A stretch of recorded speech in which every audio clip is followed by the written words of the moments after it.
Welcome to the Inspired Evolution, and it is such a treat to be here today. Today, extra treat, extra sprinkles on your green juice here with Tyler Tolman. How are you, brother? Fantiddlyastic, my brother. Thanks for having me. Such a treat to have you here. For those tuning into Tyler for the first time, he's a speaker, event facilitator, fundamentally a leading authority on natural health and longevity. He promotes health through fasting, juice fasting, nutrition. There's a massive philosophy around simplicity in there, which I really resonate with. And so really, really excited to have you here today, bro. Blessings. I'd love to know a little bit, just provide some context to the whole story of, I know there's like the classic archetype of the wounded healer, but let's just dive in super deep. Where did your story around health start, man? What's going on in there?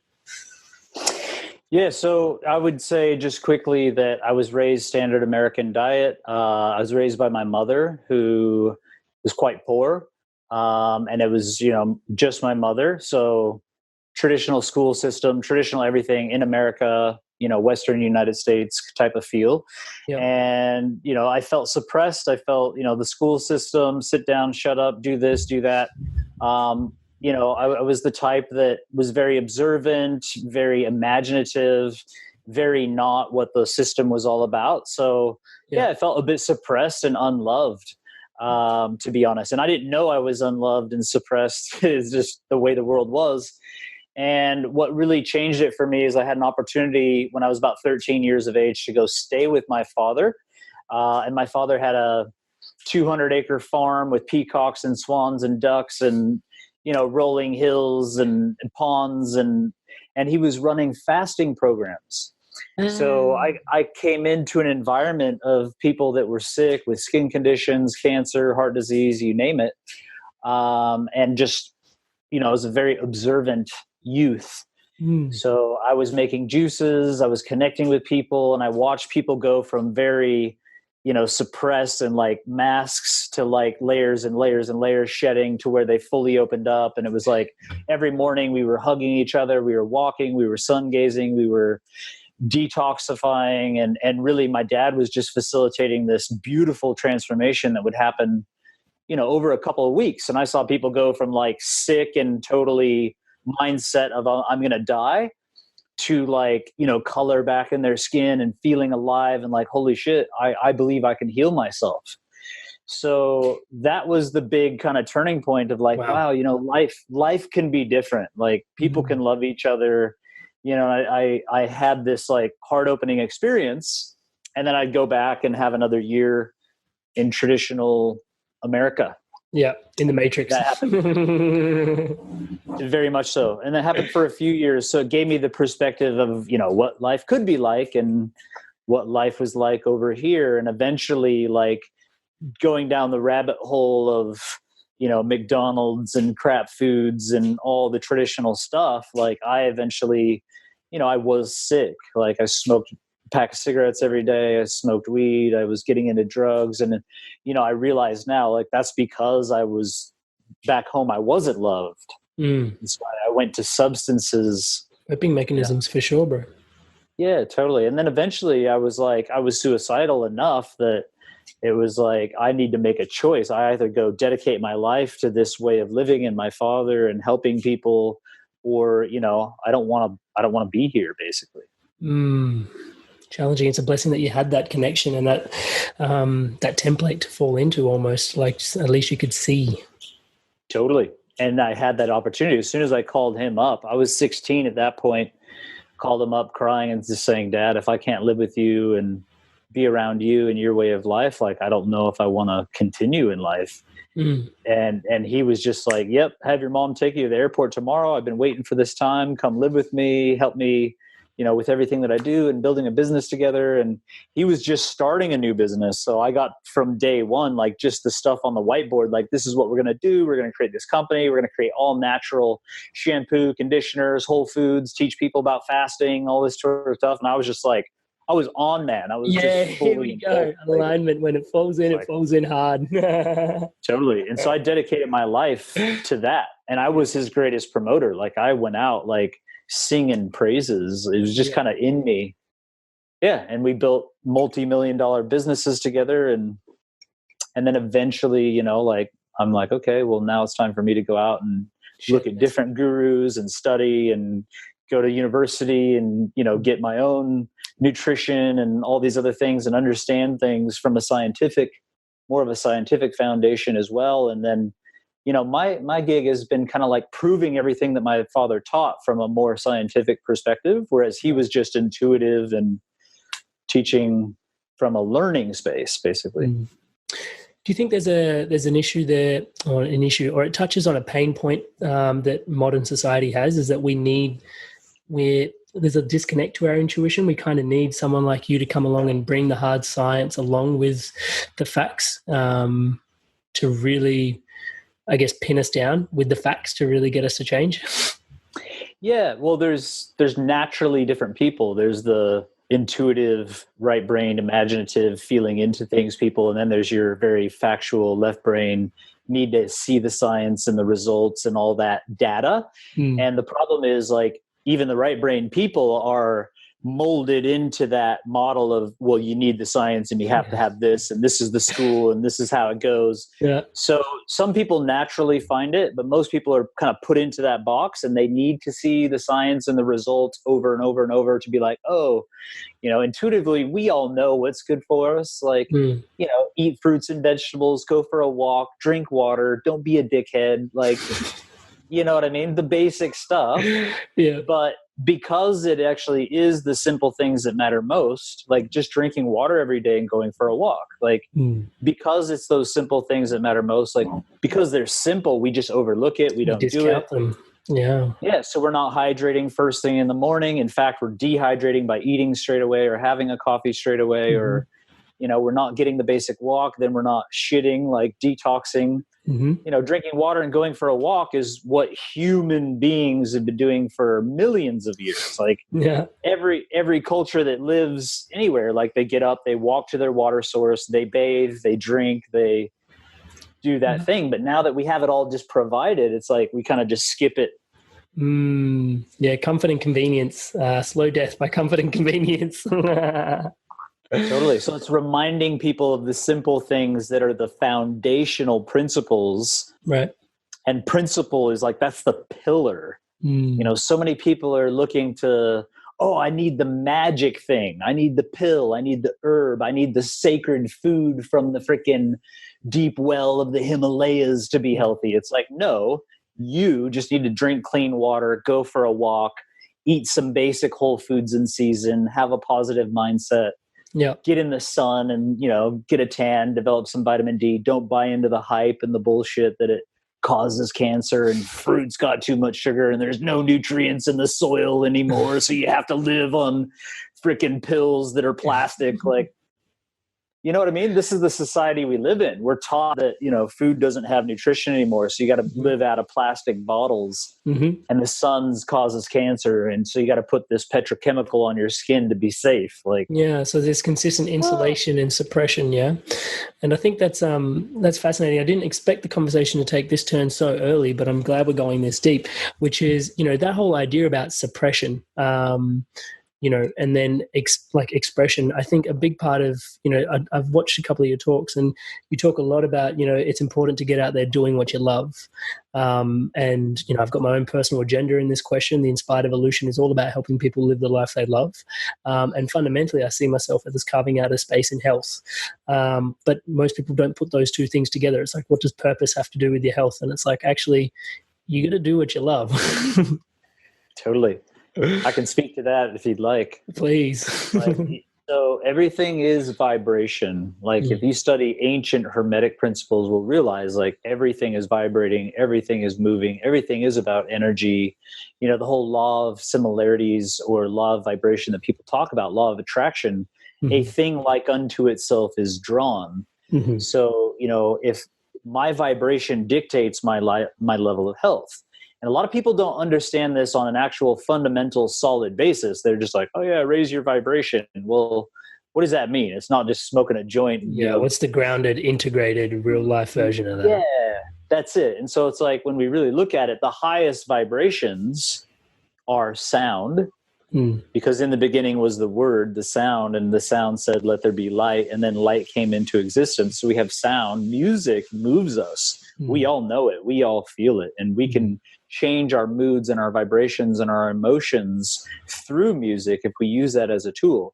Then being in the sun, we're basically like plants, except for we don't have roots. We can actually get up and walk around, but we take in sunlight, and it's one of the most critical hormones for all the functionings of the human body, the endocrine system.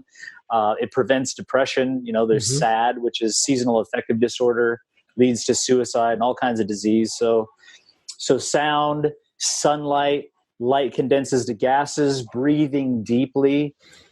Deep breathing exercises can heal us, can detox us because we're getting rid of acid, we're alkalizing and oxygenating the body. So each one of these principles is so profound. Sound, sunlight, deep breathing, and then plants take in all of these things, and eating those plants because they're high vibrational. When I say like a thing like unto itself is drawn, if I'm eating and getting in the sun and doing all these high vibrational things, I attract more high vibrational relationships, higher vibrational foods, and whatever into my life. Now, passion, the word passion, pass ion. Ions are like units of energy. So when I'm in my passion, I'm passing ions throughout my body. When I'm on stage speaking, when I'm on this podcast and I'm talking about the things that I love, it's the passion building in me. I don't need food. I don't need all these other things because I'm in my passion. And I observe this, like when I run 10-day programs, fasting programs, educational programs, I have a couple juices and I'm sorted. I don't really need food.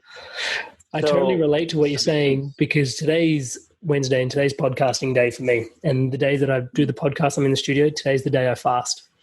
And and so I'm fueled completely by these conversations. I liken it to dropping into flow, but I love the way you've described that, passing ions. Yeah, and I talk about, longest lived cultures and inventors. Like, there's these basic principles, breathe deeply, clean air. Clean air is a major factor in all human health. In fact, there's huge studies that have been done showing that one of the main factors in early death is actually air pollution, which people aren't aware of. So, but air, water, sunshine, exercise, movement, whole foods, positive relationships, and passion, these are the foundational principles. But if you find somebody who's like super passionate, like, somebody who's like discovering something in their garage and building, or just super passionate about whatever it is they're doing, I've noticed that there are people super passionate that smoke cigarettes, never drink water, eat the shittiest diet, have crappy relationships because they're so focused on their passion that they don't care what anybody thinks. Obsessed. Like an obsessed passion, but the passion gets them out of bed early. It keeps them going. And these people will still live to be 100 years old, even though they didn't follow the other principles. Now, obviously, if they drank the clean water and breathed the clean air and did all these things, they could have so much more clarity and passion longer. But yeah, it's a big piece. It's a big piece. And when people don't know why they're here, they don't have a purpose, they're not really passionate about anything, that's typically when we see major sickness or major accidents. They have a big, they get hit by a car, they get in a car accident, something happens, and I'm a believer in universal principles and laws of the cosmos. I don't, I believe in something divine, that divinity is in us and all around us, and we're being guided. So when you're not if you haven't found your passion and purpose in life, or you're not at least being passionate about something, then something's going to hit you to get you in the right direction. And that might be cancer. That might be a major disease condition, chronic fatigue, this or that. To get you to be like, oh, wow, I need to get back to foundational principles, discovering who I am. And this is where the history of kind of fasting comes from, to get people to go internal and discover more about who they are and what they're about.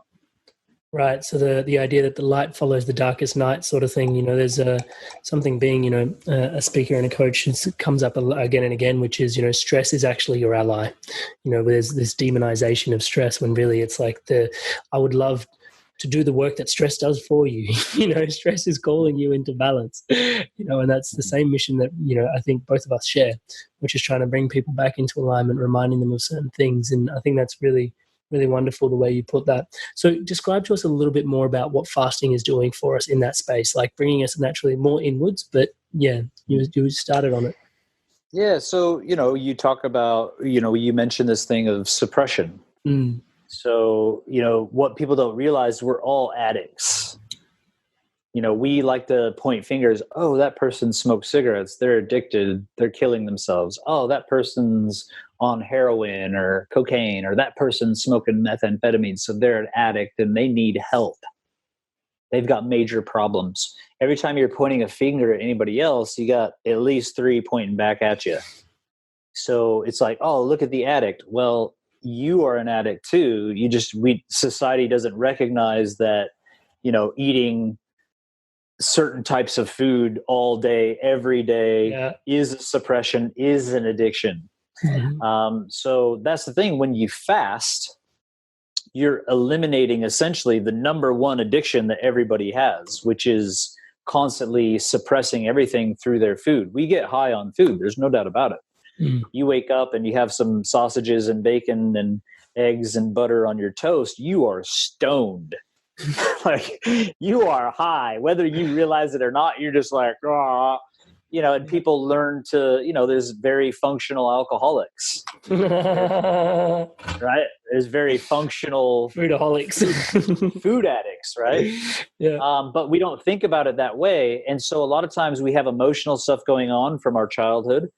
We have emotional stuff going on from parents. We got emotional stuff going on from whatever's happening in our life. And I find that, the deepest roots of trauma that people typically have are from childhood, and how they interacted with mom and dad, and how they interacted in school and teachers and people in general.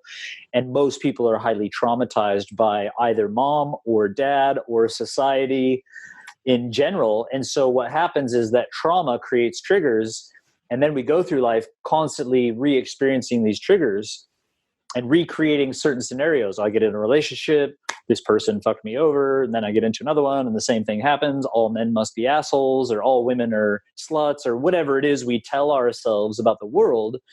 And what's really happening is we are recreating these scenarios until we figure it out and get it and be like, oh, this is actually just a belief system, what's going on. But I find when we have triggers, oh, this person's being this way, what we do, instead of confronting it and being conscious and communicating and working out the details of what's going on to evolve through it, we typically like, well, stuff you, I'm just going to eat my Big Mac, or I'm just going to drink a coffee and crack on over here. I'm going to drink beer or alcohol. And I'm not saying any of these things are bad.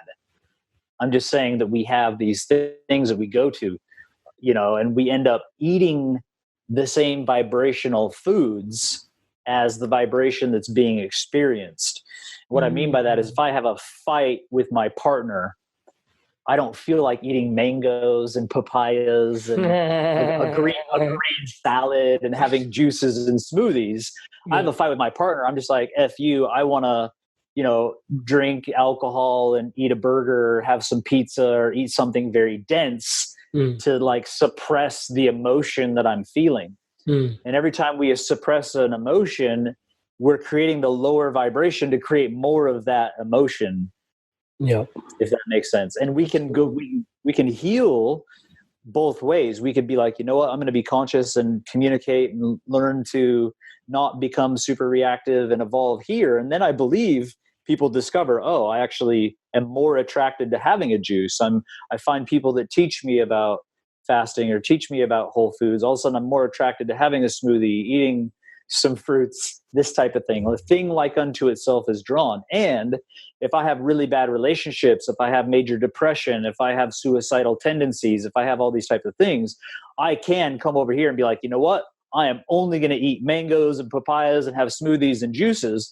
And the vibration is so high that I will pull myself out of depression and suicidal tendencies and other things until my vibration matches that.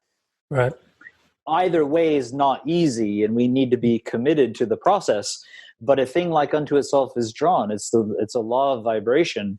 And, hopefully if you have any listeners out there that don't know what they're passionate about, they are depressed, they do have some of these things going on, don't know what their purpose is in life, we can go into these higher vibrational foods and ways of living and things, even though it doesn't feel good, we can do it and it'll create detoxification and other types of things. And eventually it's all of a sudden you'll be like, wow, I have an energy and a clarity. And this is where or you can skip even the papayas and mangoes and go to the juices. So this process was called fast, faster, and fastest. Right? Okay. And so if you want to heal, there's fast way to heal. There's a faster way to heal, and there's the fastest way to heal. If you want to discover your purpose and your passion and have energy, there's a fast way to get there. There's a faster way to get there, and there's a fastest way. And fast was considered fruit.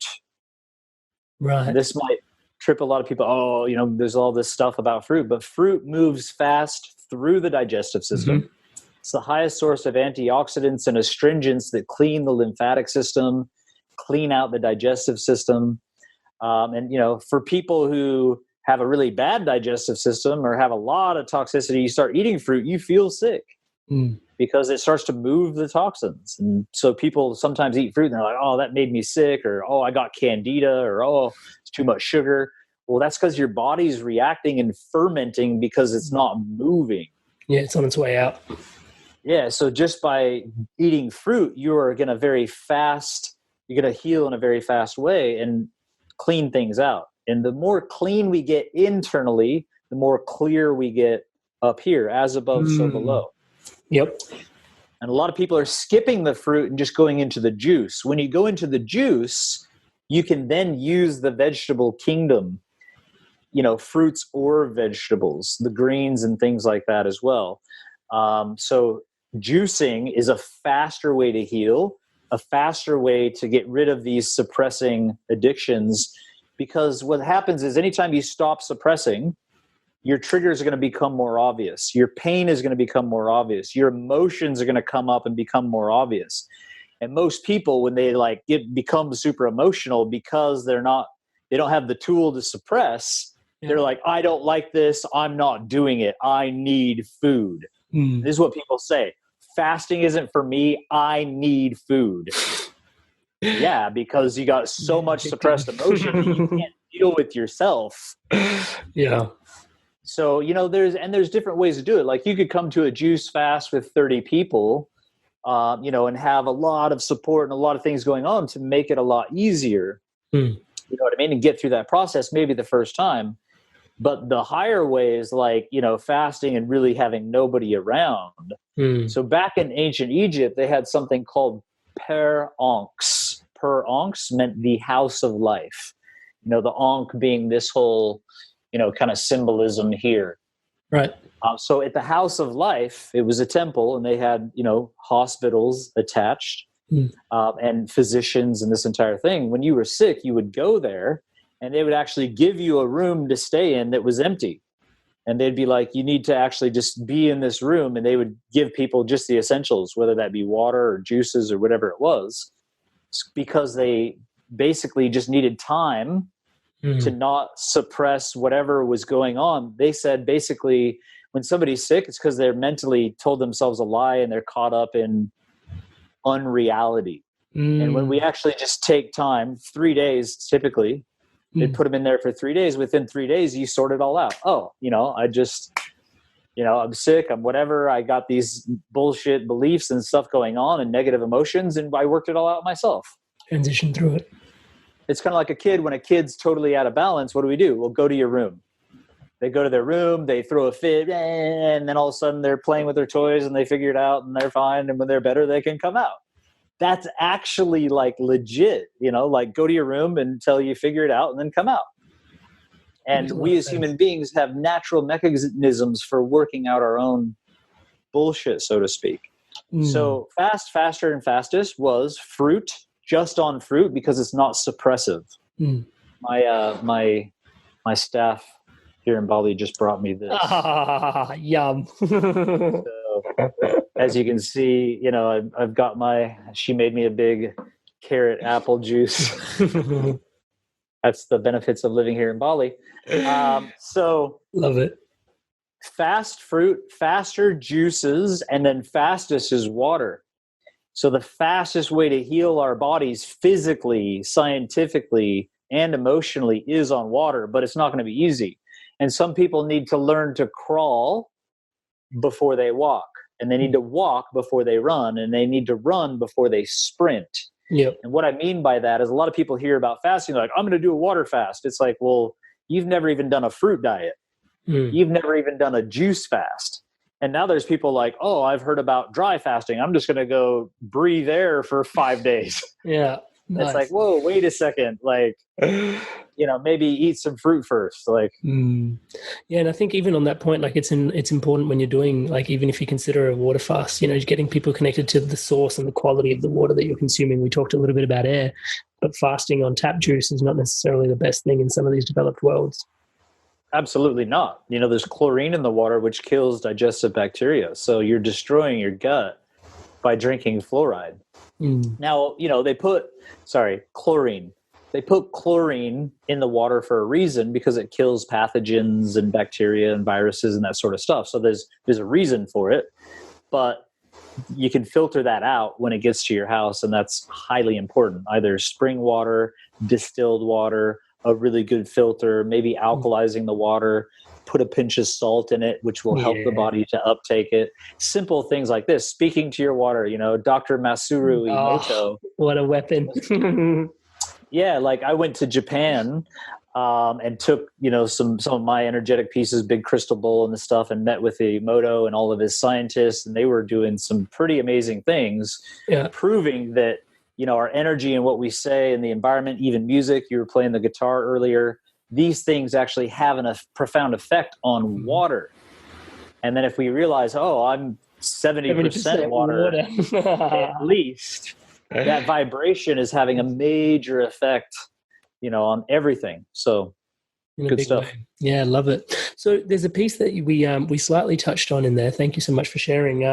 But the idea that, you eat and you're stoned, this is something that, I've kind of referred to as digestion is just one of the most underrated processes your body goes through. The amount of GABA it consumes in your intestines to be processing all that, and then your brain going into fog mode, and people just accept that as, I've got the 3 p.m. slump, and it's like, actually, I'm doing generally on a Wednesday, I do 4 interviews with highly intelligent people such as yourself, and sitting down. And that's the day I choose to fast, because that's the day I'm most clear. But it sounds so counterintuitive. Do you know what I mean? Yeah. Can you speak to that about the clarity and the gut and the mind and what's going on and all around all of that with fasting? Yeah. Well, they say as above, so below. So, this is the major breakthroughs that are happening in the medical world and scientific world with, scientists and physicians and all this sort of thing, is the gut microbiome is our immune system. Serotonin, melatonin, like all these other hormones that are working through the body and doing things are actually more so created in the gut. It's the bacteria in our gut as well that has a more powerful impact as our immune system than anything else. Like our gut is a major part of our immune system. It's a major part of breaking down the nutrients and creating the B vitamins for energy. So we need all of the variety and communities of bacteria inside of us to perform all kinds of different actions.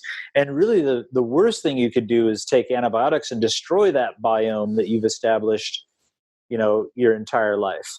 And, depending on what somebody eats, like your microbiome changes to assist in whatever diet you're on, whether you're on a ketogenic diet, a paleo diet, a vegan diet, a plant-based diet, any type of what you're actually eating, your gut microbiome will do its best to keep you alive and thriving by modifying itself. I might have gotten a little bit off track there, but yeah. So when our digestive system, especially the colon, so, the way everything works is we chew, we got these enzymes that break things down, it goes into the stomach. That's where a lot of the carbohydrates are coming out, and that's where we're digesting proteins. Small intestine, then we have all the enzymes from the pancreas and liver and bile and breaking down fats and then the bacteria are the ones really getting all the B vitamins and all the amazing stuff functioning the way that it should. In the colon, that's where the leftover bits, that's where the mineral content and some of the leftover pieces are being broken down. And our brains, a lot of people think like the brain runs on fat. That's not true at all. Our brain runs on minerals and glucose. So a lot of the mineral content and things that are meant for our brain are happening in the colon. And what I find in most people, because I do iridology and sclerology, as soon as I look into somebody's eyes, I can see like, wow, colon's majorly clogged, or there's plaque. There's actual, thick, disgusting stuff that builds up. Just like in our arteries, we have atherosclerotic plaque that builds up and people get heart disease. Just like people with dementia, they have what's called lipofuscin or amyloid plaque that builds up in the brain.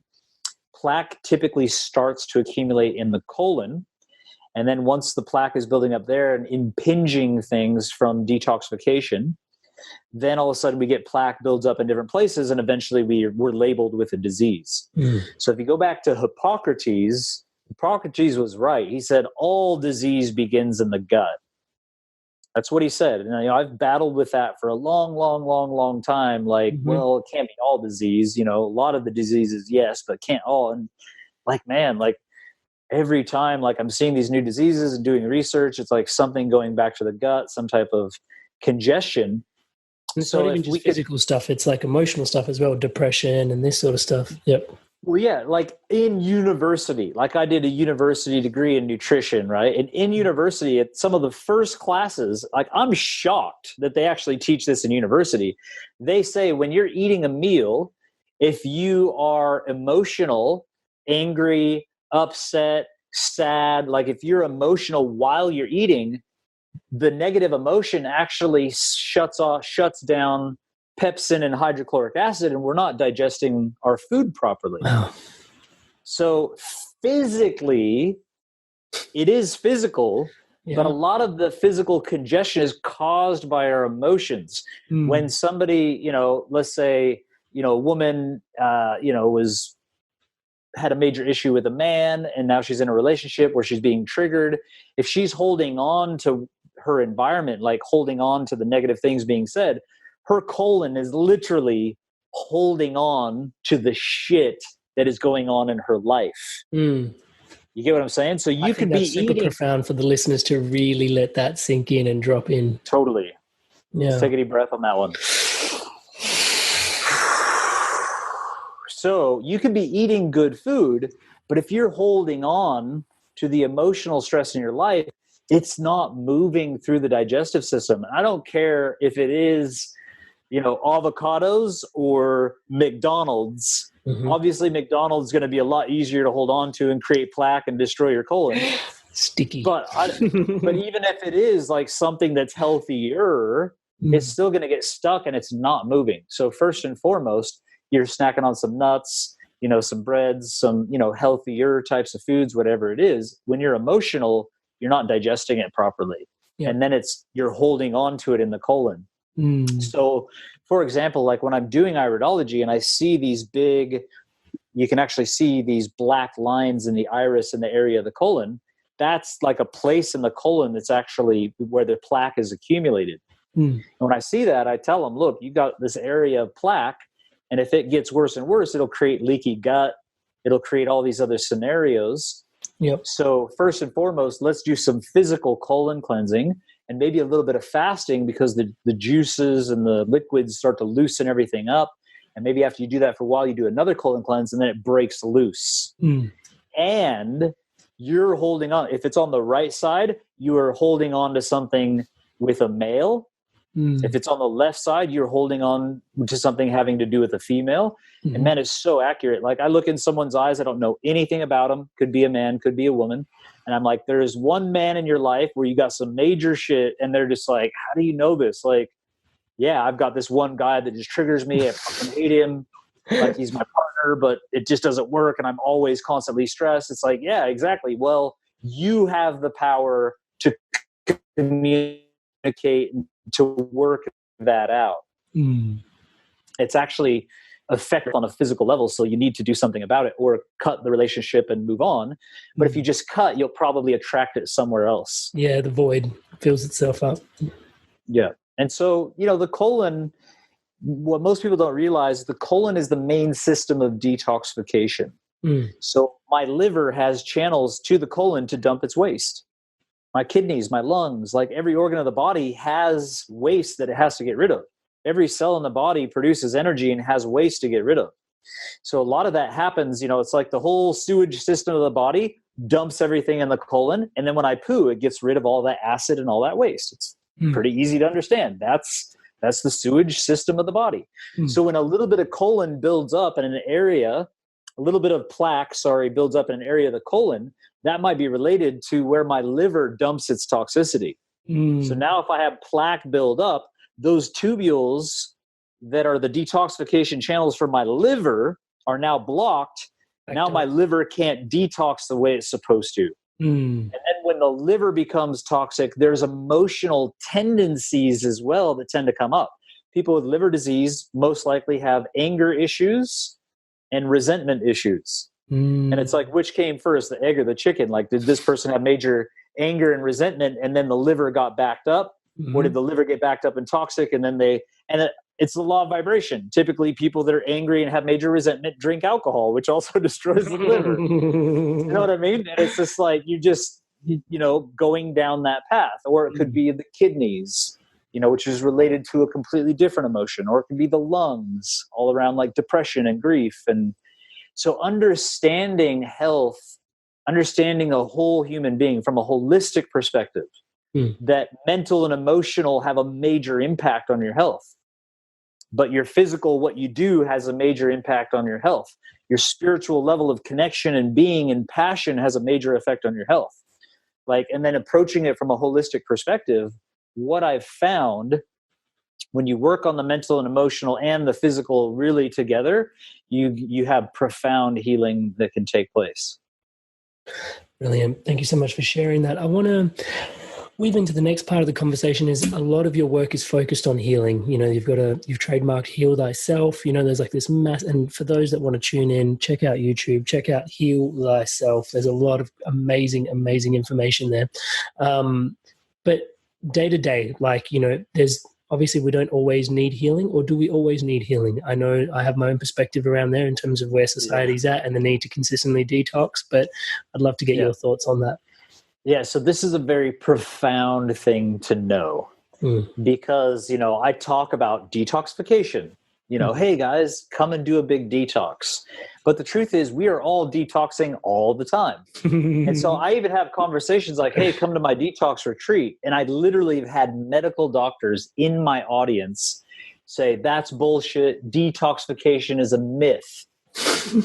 And I'm like, oh, really? Okay. Let me ask you a question, doctor. Do you shit?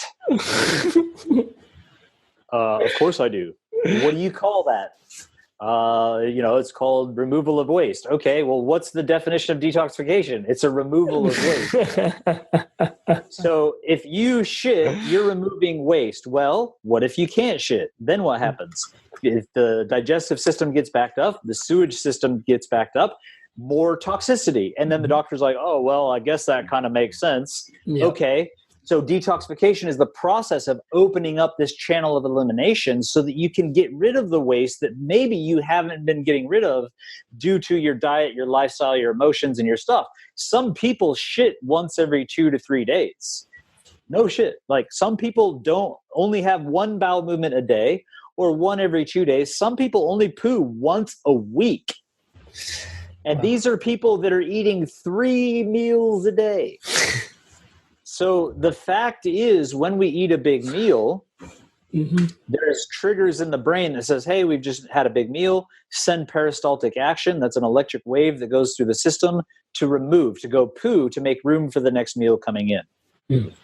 Stomach fills up, triggers, peristaltic action, we should go poo. Within about an hour to 2 hours. If you have a big meal, within 1 to 2 hours, you should have a bowel movement. That's the most natural flow for everyone.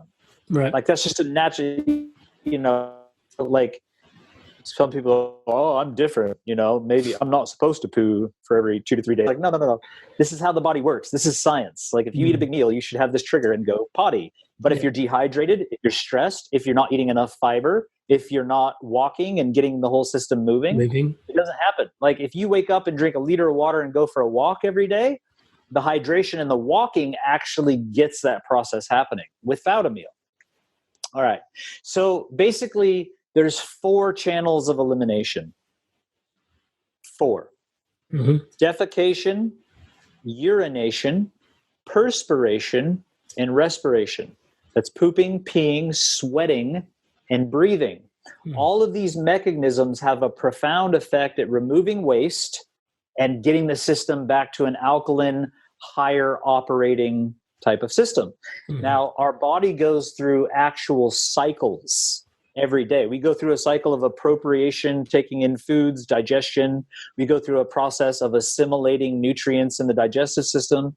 And once that's finished, we go into a process of detoxification, which is the removal of all the waste products that came in.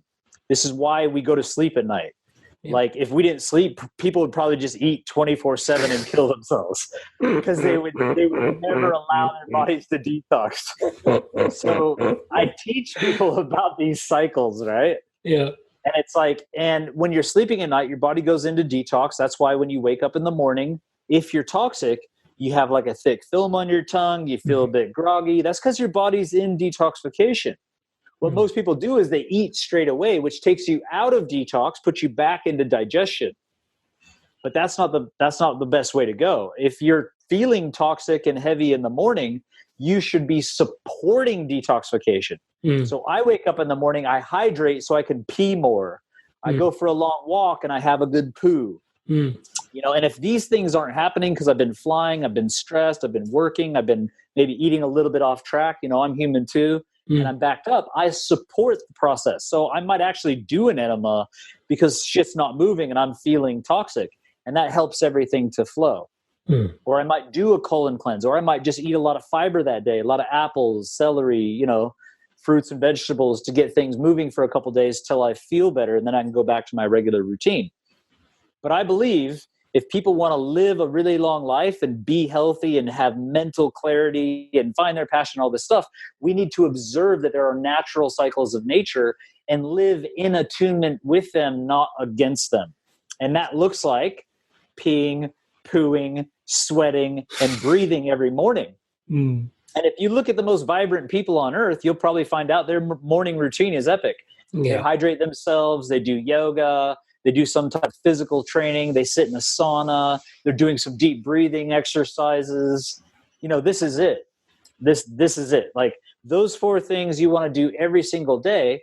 And what I would say is, I'm a big proponent of fasting. I've been running a clinical fasting program for cancer patients, heart disease, Lyme disease, skin conditions, digestive conditions, for the last 10 years. So I've seen clinically what we can do to help people to heal. Working with doctors and stuff. I have all the blood results. I've done it. Like I've proven it. And this is what I do when I go on tour. I show people the actual science and the people that have healed and what they've healed from, etc. But what I would say is if we just lived in a natural type of way, we wouldn't need to go do a long water fast or, 20 days on juices. We wouldn't need to do any of that. Like if we just lived in alignment with nature, get up, go for a long walk, drink the water, have a good poo, sit in the sauna occasionally, do some deep breathing, move your body and stretch. Like, your body will figure it out.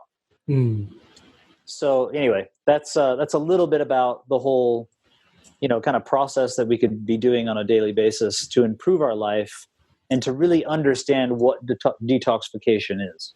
I absolutely love that. I could listen to you talk about this all day, but I'm also conscious of the time and the energy that we have here together. So where would, I know it's a bit of a, you've laid out a lot of different patterns in terms of what we need to address, and they're all very accessible. I think this is what I love the most is the simplicity that you preach. And I think one of my favorite quotes is, if you can't explain it to a kid, it's probably bullshit or something. Like I'm paraphrasing something. Einstein.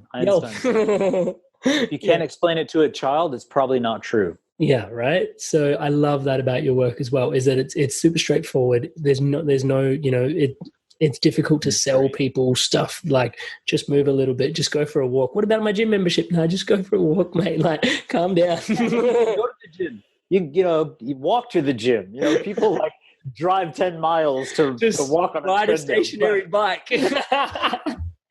Whatever. Like, gyms are great. Some people need the motivation of somebody standing there. Yeah. Because, I'm the same way. I'll do a lot more if somebody's just standing there like, okay, do it. But at some point for me personally, like doing that for years, it's like, okay, I can do this on my own in the comfort of my own home. So I teach people kind of like just the basic foundational things. Like the basic movements, but are profound. Like thousands of years ago, they taught this ancient martial arts technique of how to wake up the body. And it takes like 15 minutes. Like you just take 15 minutes to move each one of the joints, get your lymphatic system opened up and moving, get your nervous system open and all the channels, which we see as meridians from the traditional Chinese medicine. Like 15 minutes a day, your body's ready then to go. Another 15 minutes and we can open up our endocrine system so that we don't have thyroid problems, adrenal problems, pituitary, reproductive issues. And this is also another profound exercise that was taught. So 15 minutes, you're looking at like 30 minutes time and you're fully open and attuned and ready to go. And what I tell people is whether you do that process, like that's what I teach in my programs, whether you do that process or not, bare minimum, wake up, drink water, and walk. That's it. Yeah. Foundation. Accessible. That's the takeoff. That's the takeaway. So that's perfect. I'd love to find out what keeps you inspired to keep going.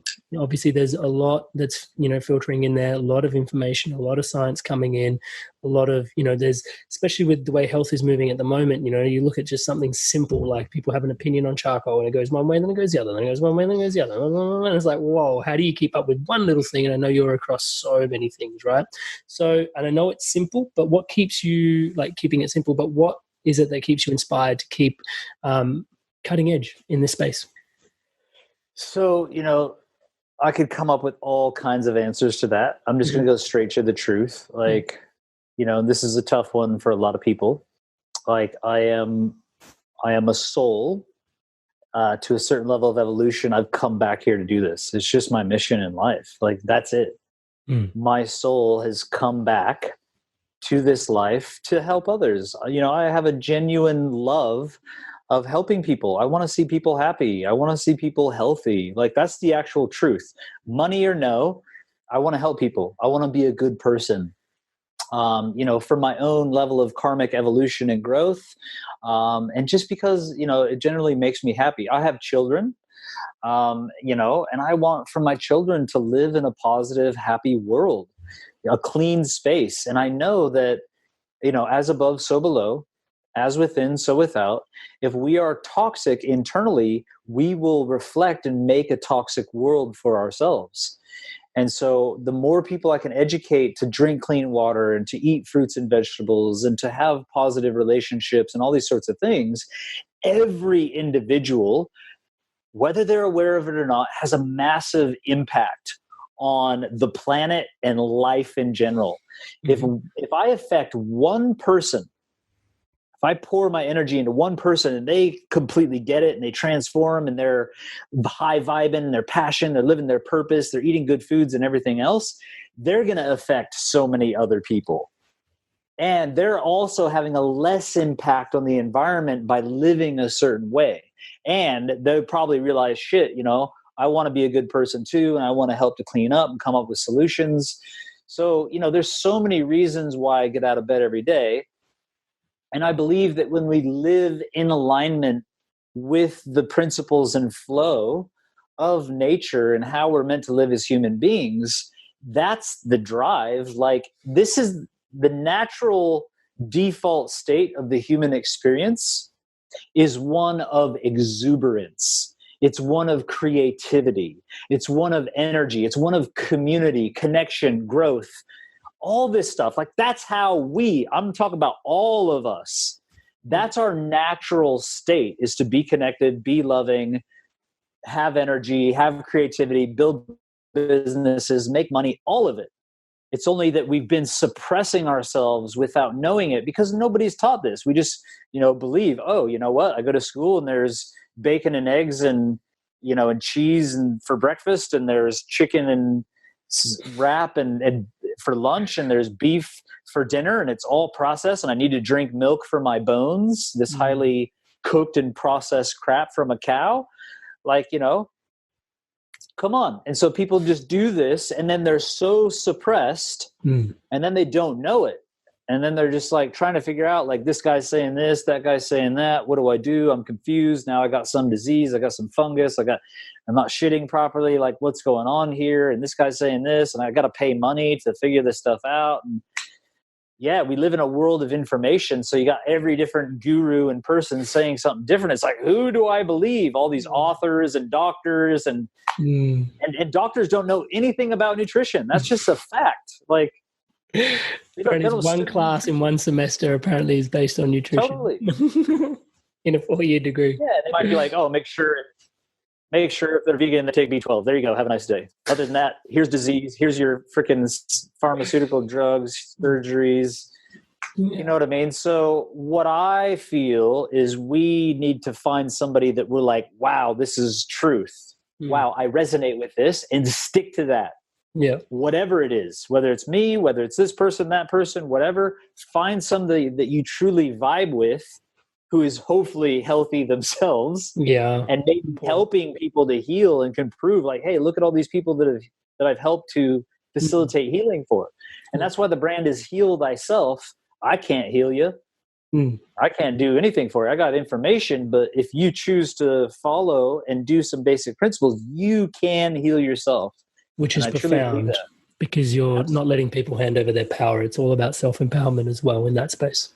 100%. We need to own that if I have a disease, I've created it.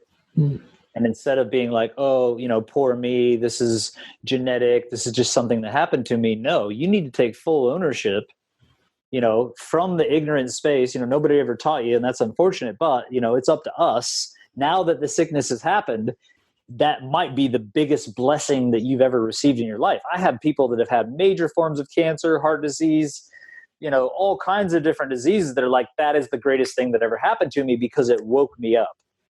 This one woman, has this whole Facebook following that's awoken by cancer. Well, profound. On that deep note, I'm going to find out for those that want to get in touch with you, what's the best way to do it, Tyler?